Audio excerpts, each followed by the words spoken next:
नमस्कार, हैप्पी दिवाली। मैं हूं गौरव राजगुप्ता और आप देख रहे हैं KSG न्यूज़ फॉर एस्पिरेंट्स, एक स्पेशली डिजाइन किया गया बुलेटिन जो यूपीएससी सिविल सेवा परीक्षा के एस्पिरेंट्स की तैयारी और उनके सिलेबस को, उनके एग्जाम को ध्यान में रखते हुए बनाया गया है।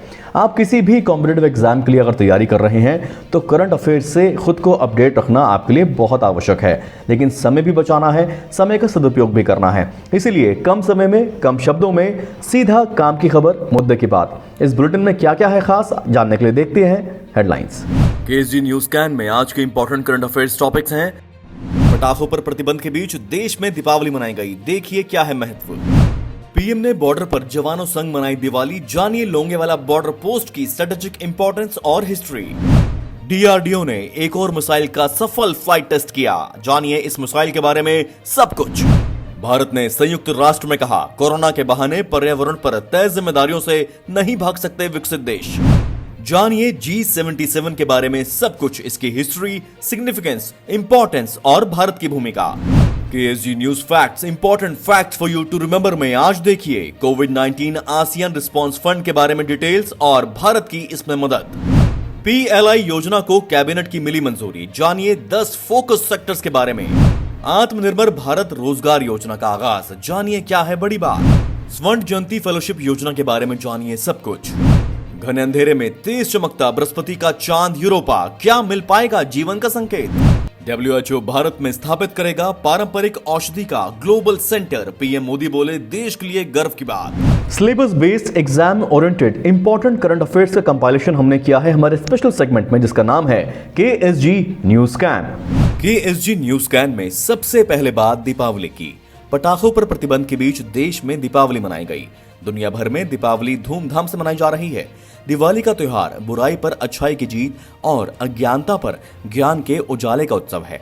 दीपावली के दिन लोग अपने घरों को दिए से सजाते हैं और आत्मज्ञान का रास्ता बनाते हैं। संध्या में भगवान लक्ष्मी गणेश का पूजन किया जाता है। दीपावली के लिए लोग खास तौर पर नए कपड़े खरीदते हैं और एक दूसरे को मिठाई और उपहार भी देते हैं। KSG इंडिया की तरफ से सभी दर्शकों को दीपावली की बहुत सारी शुभकामनाएं। KSG न्यूज कैन में अगली खबर का रुख करते हैं। जवानों संग दिवाली मनाने लोंगेवाला बॉर्डर पहुंचे पीएम मोदी, CDS और आर्मी चीफ भी रहे साथ। पूरे देश में दिवाली की रौनक है। हर साल की तरह इस बार भी प्रधानमंत्री नरेंद्र मोदी ने दिवाली भारतीय सेना के जवानों के साथ मनाई। इसलिए प्रधानमंत्री राजस्थान के जैसलमेर स्थित लोंगेवाला बॉर्डर पहुंचे। लोंगेवाला पोस्ट पश्चिमी सीमा पर एक रणनीतिक पोस्ट है, जहां 1971 की लड़ाई की पहली जंग लड़ी गई थी, जिसे लोंगेवाला की लड़ाई के रूप में जाना जाता है। इसी पोस्ट पर 1971 में भारतीय सेना ने पाकिस्तान को मात दी थी। दिवाली के मौके पर पीएम मोदी के साथ chief of defence staff Bipin Rawat और सेना प्रमुख MM नरवणे भी हैं। BSF के DG भी पीएम मोदी के साथ यहां पहुंचे। KSG न्यूज कैन में अगली खबर का रुख करते हैं। हवा में 30 किलोमीटर तक मार करने वाली QRSA मिसाइल का सफल परीक्षण किया गया। Quick reaction surface to air missile यानी QRSAM सिस्टम भारत के डिफेंस में मील का पत्थर माना जा रहा है। मीडियम रेंज और मीडियम ऊंचाई पर एक वंशी पायलट रोहित टारगेट एयरक्राफ्ट पर सीधे प्रहार कर सफल परीक्षण किया गया। मिसाइल लॉन्च 13 नवंबर 2020 को ITR चांदीपुर से 3:50 पर ओडिशा तट पर हुआ। मिसाइल एक single stage solid propellant rocket motor द्वारा ऑपरेटेड है और सभी स्वदेशी सब सिस्टम का उपयोग करता है। सभी QRSAM वेपन सिस्टम तत्व जैसे battery multifunction radar, battery surveillance radar, battery command post vehicle और मोबाइल लॉन्चर को फ्लाइट टेस्ट के लिए तैनात किया गया था। मिसाइल को defence research and development organisation यानी DRDO ने तैयार किया है। मिसाइल को परीक्षण के लिए एक मोबाइल लॉन्चर के जरिए दागा गया। मिसाइल ने अपने टारगेट को पूरी तरह से खत्म कर दिया। यह मिसाइल हवा में उड़ते हुए टारगेट को आसमान में 30 किलोमीटर तक मार सकती है। खास बात है कि जिस मोबाइल वाहन पर यह मिसाइल रखी गई थी, उसमें एक पर मिसाइल होती है और दूसरे पर एक रडार होता है। इसकी वजह से इसे हमले के वक्त एक जगह से दूसरी जगह आसानी से ले जाया जा सकता है।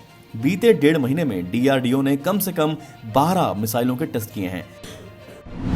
अब बात करते हैं G77 मिनिस्ट्रियल मीटिंग की। भारत ने G77 की मंत्री स्तरीय बैठक में कहा कि हमारी सहायता से ऋणग्रस्तता पैदा नहीं होती।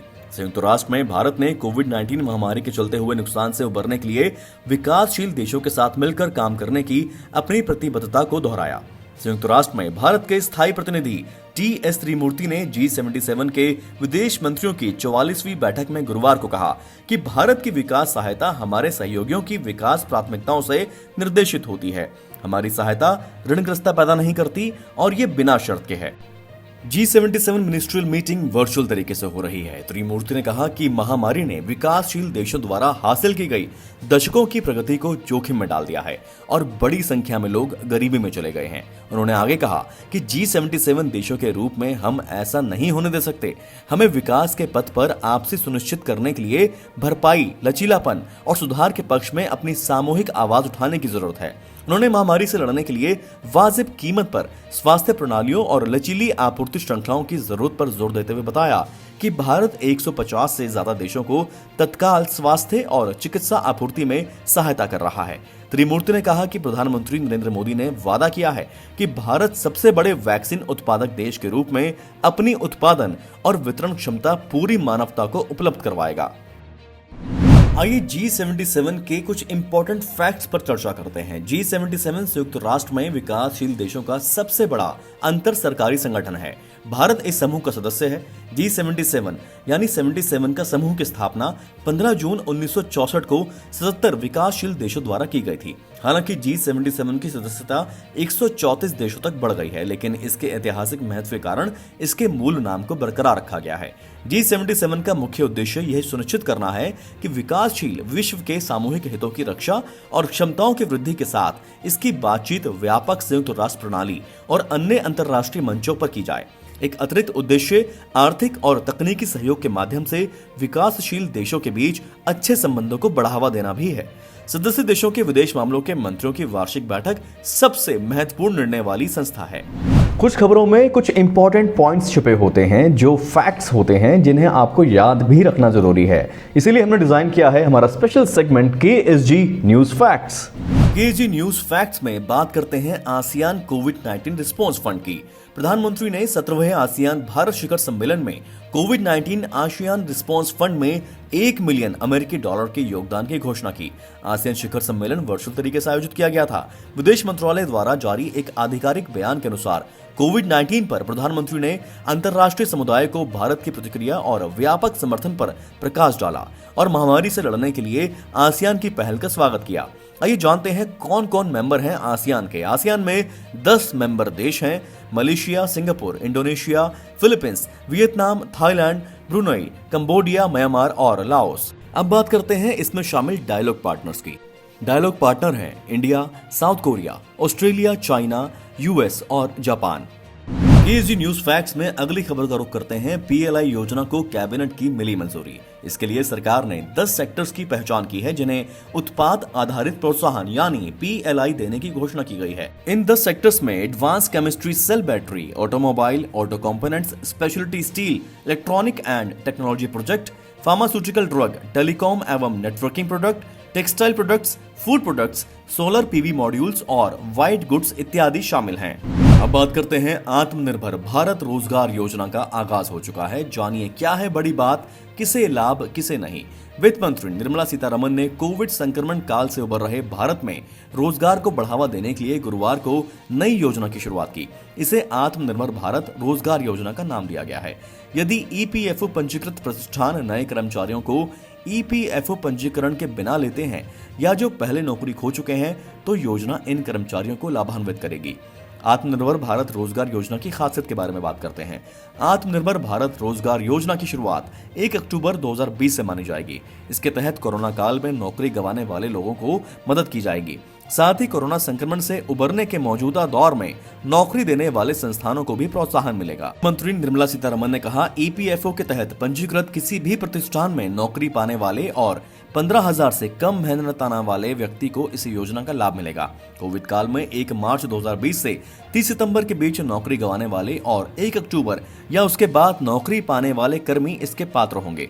जिन प्रतिष्ठानों की कर्मचारी सीमा 50 से कम है उन्हें कम से कम 2 लोगों और जिनकी सीमा 50 से ऊपर है उन्हें न्यूनतम 5 लोगों को रोजगार देना होगा, तभी वे इस योजना के पात्र होंगे। इसके तहत EPFO के तहत पंजीकृत संस्थानों को सब्सिडी दी जाएगी। स्कीम 30 जून 2021 तक लागू रहेगी। अब बात करते हैं स्वर्ण जयंती फेलोशिप योजना के बारे में। हाल ही में 21 वैज्ञानिकों का चयन स्वर्ण जयंती फेलोशिप के लिए किया गया है। स्वर्ण जयंती फेलोशिप योजना का उद्देश्य विज्ञान और प्रौद्योगिकी के प्रमुख क्षेत्रों में बुनियादी अनुसंधान को बढ़ावा देने के लिए वैज्ञानिकों को विशेष सहायता प्रदान करना है। स्वर्ण जयंती फेलोशिप योजना को सरकार द्वारा भारत की स्वतंत्रता के 50वें वर्ष के उपलक्ष्य में शुरू किया गया था।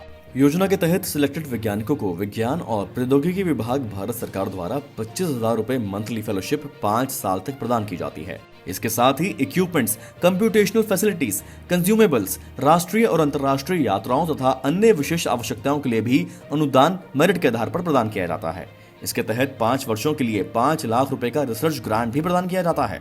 अब बात करते हैं बृहस्पति के बर्फीले चांद यूरोपा के बारे में, जो अंधेरे में भी चमकता है। बृहस्पति के 79 चंद्रमाओं में से एक है यूरोपा, जो घने अंधेरे में भी चमक सकता है। बृहस्पति की चांद यूरोपा से जुड़े एक्सपेरिमेंट में पाया गया कि अंधेरे में रेडिएशन के कारण वह चमकता है। उसकी मदद से उसकी सतह पर मौजूद तत्वों का पता लगाया जा सकता है। बर्फ और महासागरों से भरे यूरोपा के पर्यावरण के बारे में और ज्यादा जानने के लिए वैज्ञानिकों ने लैब में कई एक्सपेरिमेंट किए।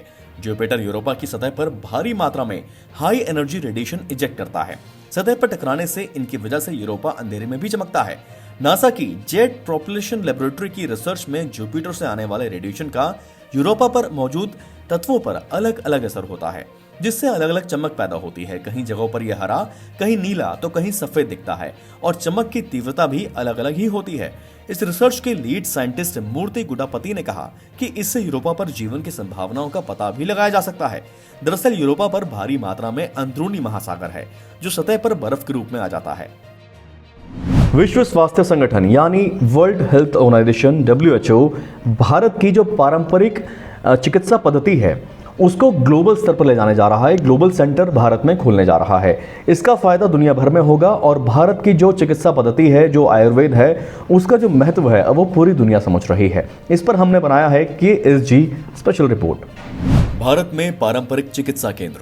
वर्ल्ड हेल्थ ऑर्गेनाइजेशन ने 13 नवंबर 2020 को घोषणा की कि वह भारत में ट्रेडिशनल मेडिसिन के लिए एक ग्लोबल सेंटर स्थापित करेगा। पीएम मोदी ने विश्वास व्यक्त करते हुए कहा कि जैसे देश फार्मेसी ऑफ द वर्ल्ड के रूप में उभरा है, वैसे ही WHO संस्था वैश्विक कल्याण के लिए केंद्र बनेगी। WHO के महानिदेशक टेड्रोस ने एक कार्यक्रम में एक वीडियो संदेश में यह घोषणा की, जिसमें प्रधानमंत्री मोदी ने 5वें आयुर्वेद दिवस के अवसर पर वीडियो कॉन्फ्रेंसिंग के माध्यम से जयपुर और जामनगर में 2 आयुर्वेद संस्थानों का उद्घाटन किया था। Institute of teaching and research इन आयुर्वेदा यानी ITRA जामनगर गुजरात को संसद के एक अधिनियम द्वारा इंस्टीट्यूशन ऑफ नेशनल इंपॉर्टेंस का दर्जा दिया गया है और national institute of Ayurveda Jaipur को विश्वविद्यालय अनुदान आयोग यानी UGC के द्वारा institution deemed to be university नामित किया गया है।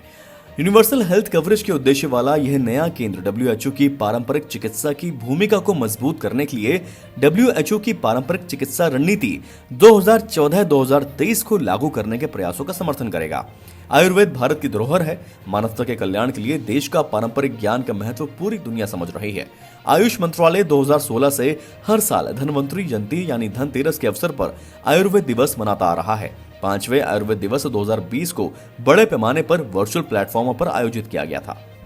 KSG इंडिया बहुत सारे इन्फॉर्मेटिव वीडियोस बना रहा है। कोई इंपॉर्टेंट वीडियो आपसे मिस ना हो जाए, इसीलिए इस चैनल को सब्सक्राइब अवश्य कर लें। आपके क्या सुझाव हैं, हमारा प्रयास आपको कैसा लग रहा है, हम जो खबरें आपको दिखा रहे हैं वो आपको अच्छे से समझ में आ रही है ना?